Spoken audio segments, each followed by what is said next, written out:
Private part में इतना मारा गया है, उसको ब्लीडिंग हो रहा था, इंटरनल ब्लीडिंग हो रहा था। वो एक आर्मी में होते हुए और इस तरह से घटिया काम किया है, उसको तो पहले नौकरी से निकालना चाहिए सरकार को। मेरा नाम मीरा कुमारी है।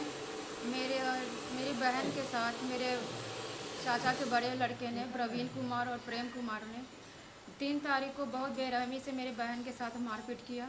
उस टाइम घर पे मेरी बहन थी और कोई आसपास में कोई लोग नहीं थे, हम लोग अपने पुराने घर पे थे। वो लोग पहले क्या किए कि 2 तारीख को पहले मेरे घर का जो ग्रिल है वो ग्रिल को काट कर मेरे घर में लोहा का दरवाज़ा, उसमें करंट लगा दिए थे। उस 2 तारीख की शाम की बात है। फिर हम लोग आए, देखे कि ऐसा है, लाइट कटा हुआ था उस टाइम। तो हम लोग को ये हुआ कि अच्छा हुआ हम लोग के लिए कि करंट नहीं लगा। वही हम लोग फिर देखे, अब टॉर्च जलाकर देखे तो देख रहे हैं कि इसमें कैसा करंट लगा, ग्रिल तोड़ा हुआ है, सारा सामान घर का बिखरा पड़ा हुआ है। तो हम लोग मम्मी को बोले, फिर मम्मी को बुलाए, मम्मी बोली कि ऐसे ही रहने दो। फिर हम लोग को मोबाइल निकाले और जो वायर का लगाया हुआ था करंट वगैरह वो सब का वीडियो बनाए। फिर मम्मी बोली कि ये लोग अच्छा गांव के कुछ मुखिया लोग को और कुछ लोगों को बुलाते हैं, दिखाएंगे ये लोग को कि देखिए लोग कैसे मेरा घर का ग्रिल काट दिया है, करंट लगा दिया है, कुछ सामान भी ले लिया हम लोग का। तो वही सुबह में 3 तारीख को सुबह में मेरी मम्मी और पापा गए हुए थे गांव में लोगों को बुलाने कि देखिए मेरे घर में ऐसा करंट लगा दिया है, ऐसा हम लोग को परिवार को जान से मारने की कोशिश कर रहे हैं। तो मम्मी पापा गांव में थे, हम अपने पुराने वाले घर पे थे, खाना बना रहे थे। और ये मेरी बहन माया है, ये मतलब नए वाले घर जो बन रहा है उस पर ये घर पे अकेली थी। और उधर से पता नहीं वो प्रेम कुमार प्रवीण कुमार मेरी बहन को आया और पिटने लगा। ये पिटने मतलब इतनी बेरहमी से इसको मारा। पहले तो इसको घर दरवाजा में घर के मतलब बाल खींचते हुए इसको ऐसे ले गए थे। आप गए थी घर से बात क्या हुआ था? हम ये जो दुर्घटना हुआ था तो उसको देख रेख कर रहे थे, तो सीढ़ी पर देख होकर सीढ़ी पर बैठ गए थे और उस टाइम मेरा एग्ज़ाम भी चल रहा था तो कुछ पढ़ाई कर रहे थे। वही अचानक से प्रवीण कुमार आया और मारना स्टार्ट कर दिया। वो अंदर की ओर बदतमीज़ी किया, कपड़ा वगैरह खींचने लगा, अंदर की ओर ले जाने की कोशिश कर रहा था। बट हम किसी तरह से बाहर आए, बाहर आते आते हम रोड पर पटक दिया पैर से लाठी मारकर। फिर उसके बाद उसका छोटा भाई प्रेम कुमार बहुत मारा, वो दोनों मिलकर बहुत मारा, पेट पर बहुत मारा, सर को ईंट पर पटक पटक के मारा। उन लोगों को कोई गिरफ्तारी नहीं हुआ है, किसी का गिरफ्तारी नहीं हुआ है। उल्टा वो लोग हम लोग पे एफआईआर कर दिया है, इसको इतना मारा है इसी पे एफआईआर कर दिया है कि ये उसको मारी है। जबकि कल्याण मंच किस तरीके से सपोर्ट करेगी? देखिए हम लोग कोई सपोर्ट के लिए नहीं बोला गया था, इनको अपनी बातों को मीडिया में रखना था जिसके लिए हमसे कांटेक्ट की हैं और आई हैं। तो हम इनकी बातों को पब्लिक तक पहुंचा सकते हैं क्योंकि इनका ज़मीनी विवाद और मैटर चल रहा है थाना पुलिस का, तो उसमें जितना हो सकता है हम लोग कोऑपरेट कर सकते हैं, उससे ज़्यादा हम लोग कोई सहयोग नहीं कर सकते। ये प्रशासनिक मामला है और कोर्ट का मामला है। तो अगर मान लीजिए कोई कहेगा कि हमको मीडिया में अपनी बातों को आके रखना है, तो मेरा काम है उनकी बात को जनता तक पहुंचाना, जो हम काम कर रहे हैं। और इस लड़की के साथ गलत हुआ है, वो एक आर्मी में होते हुए और इस तरह से घटिया काम किया है, उसको तो पहले नौकरी से निकालना चाहिए सरकार को। और वो कह रहा है मारने के बाद क्या कुछ हुआ, हॉस्पिटलाइज भी आप हुई थी क्या कुछ? जी सर, हॉस्पिटलाइज में गए थे। पहले हम लोग सदर हॉस्पिटल में गए। सदर हॉस्पिटल में इसका बहुत ज़्यादा ब्लीडिंग हो रहा था, इसके आँख में पूरा खून भरा हुआ था, खून की उल्टियाँ हुई। हम लोग, मेरा भी सर फटा हुआ था, हम भी गए, लेकिन मेरी बहन का इतना ज़्यादा कंडीशन ख़राब था कि वो लोग पीएमसीएच में रेफ़र कर दिए। मेरे भाई का भी सर फटा हुआ है, वो लोग पीएमसीएच में रेफ़र कर दिए वो लोग। फिर पीएमसीएच में हम लोग गए जल्दी से इसको लेकर, फिर पीएमसीएच में इसका ट्रीटमेंट चला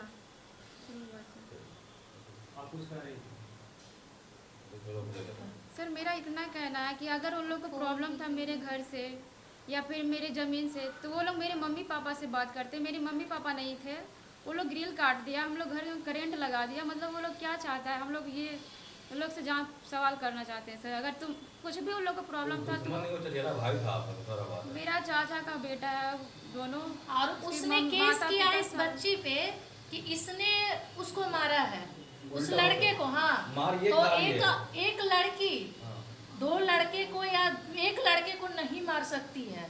मार के उसको मतलब सर नहीं फोड़ सकती है, क्योंकि लड़का हमेशा ही मजबूत होता है। वो भी जॉब में है, फौज में है, नेवी में है। मारने के बाद हम लोग का जो 3 भाई बहन, हम लोग 3 मोबाइल भी छीन लिया। पहले इसको इतनी बेदर्दी से मारा, इसको मार खाते हुए देख के मेरा भाई आया तो उसको मतलब उसको मारते टाइम उसके दोनों भाई तो था ही, उसकी मामी भी आ गई, उसकी बहन भी आ गई। फिर दोनों लोग चारों लोग मिलकर मेरी बहन को तो मार ही चुके थे, मेरे भाई को इतना मारा उसका सर फट गया है। अभी वो लोग फिर- धमकी उमकी देता है। अभी भी धमकी देता है कि अभी तो कि बोलता है कि अभी तुम लोग नमूना देखो, अभी पूरा बाद में बताएंगे। बोला है कि मेरा शादी मेरा अगर वो कंफर्म मतलब पूरा निपट गया है, शादी के बाद ही लोग को मारेंगे। मैंने कहा है ऐसे कि गम- आपको ये टेलर है। हाँ एक टेलर है, अभी ये लोग अभी डर में ये लोग जी रहा है लोग, और डर क्यों ना हो। घर में जब घुस के घर वाले ही मारे, घर वाले ही हुए ना, चचा और बाप में कोई अंतर नहीं होता है, अपना भाई और चचेरा भाई में क्या अंतर होता है। उस बे मार कर उसका भी पूरा हाथ तो मोड़ कर उसका भी मोबाइल छीन लिया। मेरे घर से 3 मोबाइल वो लोग छीन लिया।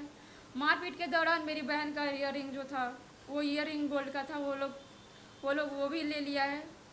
मेरा गले में चैन था मेरा, वो इतने ज़ोर से खींचा हुआ था कि उसका दाग अभी तक मेरे गले में है। मतलब 15 दिन हो गया है लेकिन कुछ अभी दाग है। उतने ज़ोर से वो पकड़ा हुआ था, इतने ज़ोर से कि मतलब छोड़ नहीं रहा, जैसे लगा कि मेरा जान जा रहा है ऐसे। वो चेन तोड़ रहा था जी। रो क्यों रही है? सर वो घटना बहुत दर्दनाक था, वो याद करके ही हमको बहुत रोना आता है। पहले तो एक बार दोनों आप लोग रो रहे हैं, थोड़ा बात ये है। जी लगातार वो भी रो रही है, आप भी रो रही हैं। जी बहुत मतलब अकेली एक लड़की को दो लड़का इतना बुरी तरीके से मारा है। उसके मतलब एक अंग ऐसा नहीं छोड़ा है जहाँ वो लात ना चलाया। पूरा आँख पे इसका अभी ठीक हुआ है, इसका भी अब फोटो दूंगी आपको वीडियो। उसे पूरा आँख खून से भरा हुआ है, पूरा खून भरा हुआ था आँख में, पूरा गला, पूरा चेस्ट, ये सब पूरा प्राइवेट पार्ट में इतना मारा गया है, उसको ब्लीडिंग हो रहा था, इंटरनल ब्लीडिंग हो रहा था। प्रशासन का रवैया आप लोग के साथ ऐसा है, क्या करेंगे? अब हम लोग जाएंगे इसके साथ डीआईजी सर से मिलेंगे। उनसे एक आखिरी उम्मीद है कि वो सबका सुनते हैं, शायद इस बच्ची का भी वो दर्द सुने और अपने जो थाना इनका है वहाँ दानापुर का है, उन लोगों के बारे में कुछ शायद ही कुछ करें। मैं प्रशासन से ये डीआईजी सर से, सर जितने भी एसपी सर एसएसपी सर हाथ जोड़ कर रिक्वेस्ट करती हूँ कि सर मुझे न्याय दिलाइए। वो लोग एक बार नहीं बार ऐसा ही करते हैं। वो लोग ये नहीं सोचते कि मतलब ये लोग को शांति से रहने दिया जाए। हम लोग का मतलब जब वो प्रवीण कुमार जब आता है तब वो ऐसा इंसल्ट करता है। पहले भी वो ऐसा कर चुका था मेरे ऊपर। वो मुखिया जी के सामने भी हाथ उठा चुका था, लेकिन मुखिया जी भी उसको कुछ नहीं बोले और वो ज़मीन का जो मैटर था वो सुलझा दिए, उसको ज़मीन दिलवा दिए, वो मेरा ज़मीन में घर भी बना दिए। दानापुर में कहाँ का मैटर है ये? सर आर के पुरम सगुना मोड़।